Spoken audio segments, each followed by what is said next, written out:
उनको पाप लगता है। जरा फिर से सुनिए, जो लोग दैनिक अग्निहोत्र नहीं करते हैं उनको पाप लगता है। अच्छा, आपको ये लाइन अच्छी लगी कि नहीं लगी? मैं समझता हूँ सबको अच्छी तो नहीं लगी होगी। कुछ लोग ऐसे भी होंगे जो ये सोच रहे होंगे हमें काहे को पाप लगेगा, आपको लगेगा। लेकिन बंधुओं, ये बात महर्षि देवदयानंद जी महाराज ने जब पूना में व्याख्यान दिया तो उस समय पूना प्रवचन में अपने यज्ञ की चर्चा करते हुए उन्होंने कहा कि जो दैनिक अग्निहोत्र नहीं करते उनको पाप लगता है। और ये बात आप आज पढ़ना चाहते हो तो उपदेश मंजरी नाम की पुस्तक है। चूंकि उस समय पर रिकॉर्डिंग की व्यवस्था नहीं थी, उस समय पर लिखने की व्यवस्था बुद्धिमानों ने विचार किया कि स्वामी जी के व्याख्यानों से कैसे लाभ लिया जाएगा दो देर तक, तो उन्होंने कुछ लेखक बिठा करके उन व्याख्यानों को लिख लिया गया। आजकल वो पुस्तिका के रूप में प्रकाशित है जिसका नाम है उपदेश मंजरी। उसमें यज्ञ पर कई व्याख्यान है, उसमें ये बात भी यज्ञ पर चर्चा करते हुए कहा कि जो अग्निहोत्र नहीं करता है उसको पाप लगता है। आज से 5500 वर्ष पहले भी यह बात ऐसे ही संदेश के रूप में कही गई थी। योगेश्वर कृष्ण महाराज को अर्जुन को समझाते हुए उन्होंने कहा, यज्ञ शिष्टा सना संतो मुच्चन्ते सर्व किल विषयी उच्चन्ते तु अगम पापा ये पचन्ति आत्म कारणात्। आप अगर इस संदेश को आज सुनकर जाएंगे तो निश्चित आपके जीवन में कुछ एक व्यावहारिक परिवर्तन आने चाहिए। आप धैर्य से सुनेंगे तो समझ में आएगा। बहने बैठते रहे, ये कार्यकर्ता बैठाते रहे, इनको आहुतियां थोड़ी देर में लगेंगी, थोड़ा एक संदेश उसके बाद आहुतियां। प्यारे बंधुओं, यज्ञ शिष्टा सना संतो मुच्चन्ते सर्व किल विषयी। जो व्यक्ति यज्ञ का शेष खाता है वो सारे झंझटों से मुक्ति पाने का उद्यम करता है, और जो केवल अपने लिए पकाता है तो वह पाप खाता है।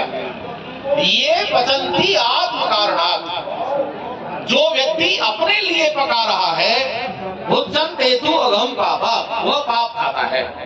इसीलिए हम लोगों को आवश्यक है कि हम यज्ञ को व्यावहारिक रूप से अपनाएं।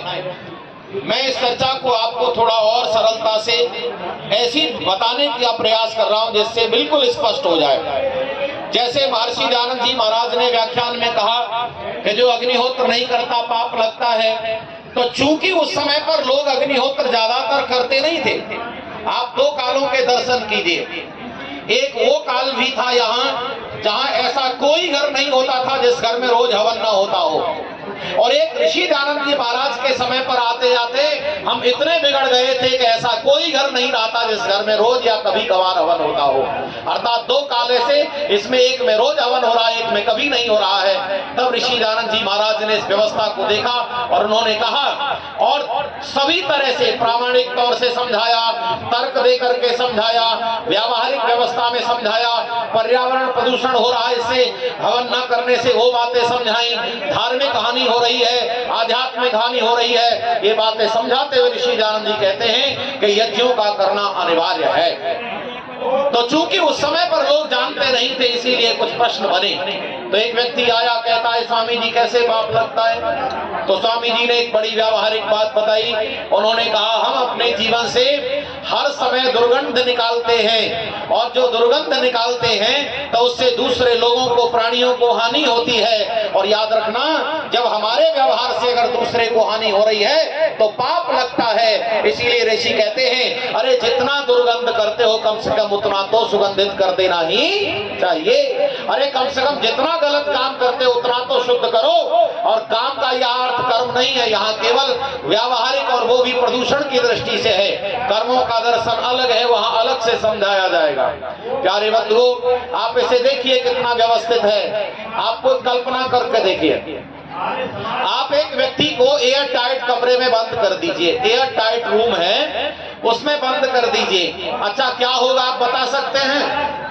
वो व्यक्ति थोड़े समय के बाद मर जाएगा। एयर टाइट का मतलब है वायु न अंदर आती है न अंदर से बाहर जाती है, वायु रोधी। और अगर वो व्यक्ति वहां बैठा रहेगा तो क्या होगा? मर जाएगा। तो क्यों मर जाएगा? क्योंकि वह कमरे की ऑक्सीजन लेता रहेगा और बाहर अपनी कार्बन डाइऑक्साइड निकालता रहेगा। वो कमरा थोड़ी देर में कार्बन डाइऑक्साइड से भर जाएगा और जीवन जीने के लायक ऑक्सीजन नहीं रहेगी। याद रखना, ऐसे ही हम लोग इस पृथ्वी के चारों तरफ वातावरण को दूषित करते रहे तो इस धरती पर भी जीना असंभव हो जाएगा। इसीलिए प्रत्येक व्यक्ति की अनिवार्यता है कि वह प्रतिदिन अग्निहोत्र अवश्य करे।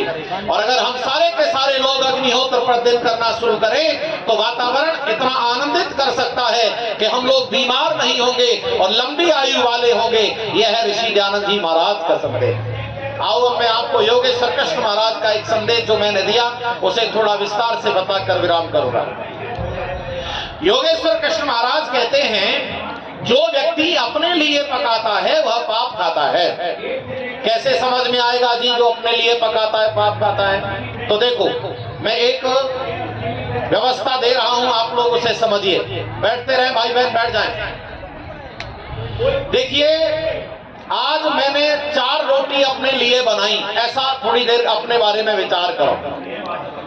4 रोटी मैंने अपने लिए बनाई और मेरा ऐसा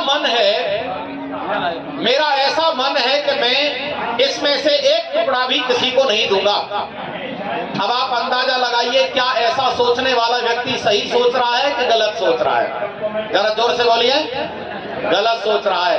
लेकिन आप लोग जरा डटे रहना, अपने मन को थामे रहना। हम आज अपने आप के व्यवहार का निरीक्षण करेंगे कि हम कितना सही चल रहे हैं। कैसे समझ में आएगा हम सही चल रहे हैं कि गलत? तो चलो मैं एक समस्या उपस्थित करता हूं, झंझट, एक परेशानी, एक प्रॉब्लम क्रिएट करता हूं और फिर हम उसे दूर करने का उद्यम करेंगे। मान के चलिए हमने कुछ कर्जा ले रखा है, मान के चलिए हमने 10 लाख रुपए का कर्जा ले रखा है। अच्छा बताओ, कर्जा झंझट है कि नहीं? कर्जा परेशानी है कि नहीं? कर्जा समस्या है कि नहीं? अच्छा, इसे दूर करना है। कैसे दूर करें? तो आप ये देखिए, जिसने कर्जा लिया है वह कुछ कमाता भी है और वैसे आप जानते हैं कर्जा मिलता ही उसको है, बोलो, जो कमाता है। अरे जो कमाता नहीं है उसे कर्जा कोई नहीं देता है। जरा ध्यान देना। अब हम इस कर्जे को कैसे दूर करें? तो सुनो, अब स्थिति कुछ ऐसी हो गई है कि जो कर्जा जिसने ले रखा है वह व्यक्ति 50,000 रुपए कमाता है और 10 लाख रुपए का कर्जा है। तो एक 3 विकल्प मैं आपको दे रहा हूं, आप इसमें से छांटना कौन सा सही है। पहला विकल्प यह है कि मैं मान के चलो मैंने 10 लाख का कर्जा लिया है, 50,000 में कमाता हूं, तो क्या करूं? मैं 50,000 कमा करके तुरंत हर महीने जमा करता रहूं। मैंने कमाया 50,000 जमा कर दिया, मैंने कमाया 50,000 जमा कर दिया, तो देखो कर्जा जल्दी खत्म हो जाएगा। एक तो यह है झंझट दूर करने का तरीका, ठीक है। अच्छा, दूसरा तरीका सुनिए, 3 विकल्प हैं, उनमें से सही छांटना है आपको। पहला विकल्प, अभी थोड़ी देर में, पहला विकल्प 50,000 कमाए जमा कर दिए। दूसरा विकल्प, चूंकि मुझे अपना जीवन भी चलाना है तो वो 50,000 मैंने अपने जीवन पर खर्च कर लिए, जमा 1 रुपया भी नहीं किया। ये दूसरा विकल्प है। अब तीसरा विकल्प यह है, मैं थोड़ा समझदारी से काम लूं, 25,000 से अपना घर चला लूं, कमर जीवन चला लूं और 25,000 कर्जे में जमा कर दूं। अच्छा बताइए जोर से, कौन सा विकल्प ठीक है? पहला, दूसरा, तीसरा? बहुत सुंदर। और आपने उत्तर बहुत बढ़िया दिया है, लेकिन ध्यान देना, उत्तर तो सही दिया है लेकिन व्यावहारिक रूप से हम दूसरे नंबर का काम करते हैं। अब ध्यान देना जरा, क्योंकि यज्ञशाला में आप बैठे हैं और जब तक हम यज्ञ का व्यावहारिक स्वरूप नहीं जाने तो समझो कुछ नहीं जाना है। मैंने आपको कहा कि हम क्या करते हैं, उत्तर दिया तीसरे नंबर का विकल्प ठीक है, लेकिन काम दूसरे नंबर का। आपको पता है हम कर्जा जमा कर रहे हैं क्या?